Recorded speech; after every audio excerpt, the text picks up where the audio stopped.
I put safety first. Obama, Biden, and the Democrats put policy first. A very different tone than the one struck 40 years ago by the last Republican president to confront a plane crash on the Potomac. Yesterday we saw a partnership, yes. The agencies and departments of government responsible in times of emergency were there. The heroism of the firemen in the icy waters is well known to all of us. Mr. Trump used the majority of his remarks yesterday to claim diversity efforts led to lower aviation hiring standards put in place by Democrats and former Transportation Secretary Pete Buttigieg. He's a disaster now. He's just got a good line of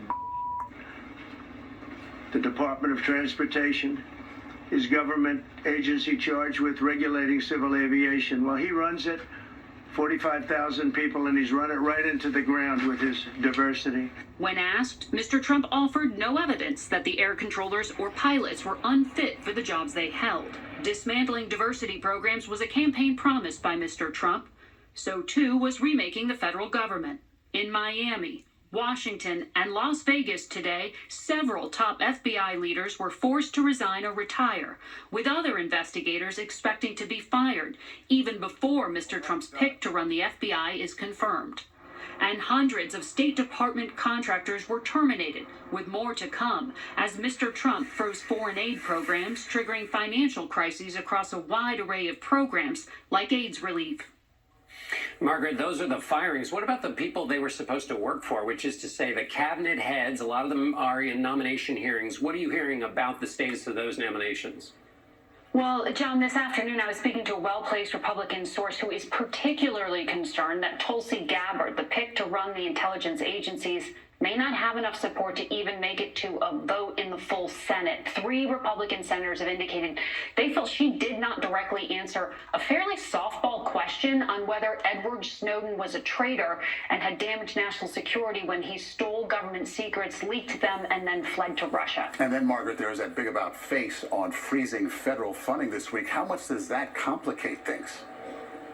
It did complicate them because that confusing back and forth with the Office of Management and Budget, OMB, that directed that temporarily paused funding, it was an unforced error that has complicated the confirmation of the new budget director, Russ Voigt. A Hill source told me it was slopsy, clumsy, poorly thought out, and didn't have a good reception among fellow Republicans. Keep in mind, Republicans have the Senate majority. They don't need a single Democratic vote to confirm nominees. They just have to stay united.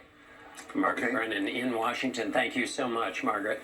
And a reminder to join Margaret this Sunday for Face the Nation. In Southern California, CAL FIRE reports the Palisades and Eaton fires, blamed for 29 deaths this month, are nearly 100% contained. That means firefighters have just about stopped them from spreading with help from some rain.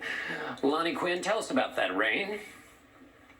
Well, that rain that you're referring to, the atmospheric river has set up, but this atmospheric river, pretty clear to see here, this is channeling up towards northern California. This is going to be a lot of rain. So I guess the good thing to talk about is if that was going to Southern California, that definitely would be sparking mudslides out there. It's going to come on shore as rain, and the story, I believe, is how much it just holds on to that rain, even as it climbs up into the mountains. Look what we're talking about. San Francisco, okay, 2 inches of rain around San Francisco, but where you see that purple color, the foothills of Sacramento, that could be up to a foot of rain. So for the ski areas, at the bases, in the mountains, it's rain. Up at the mountain peaks, they're picking up snow, and that's a lot of snow, guys. 8 to 10 feet over about 4 days. And all this moisture, it's all generated from the subtropics. It's coming from Hawaii. Hawaii right now is getting slammed with moisture. Remember last week we talked about how, hey, all 50 states had at least some snow on the ground, including Hawaii. That's not all that abnormal for Hawaii. The high peaks always pick up some snow in the winter. What is abnormal? And they're talking about it.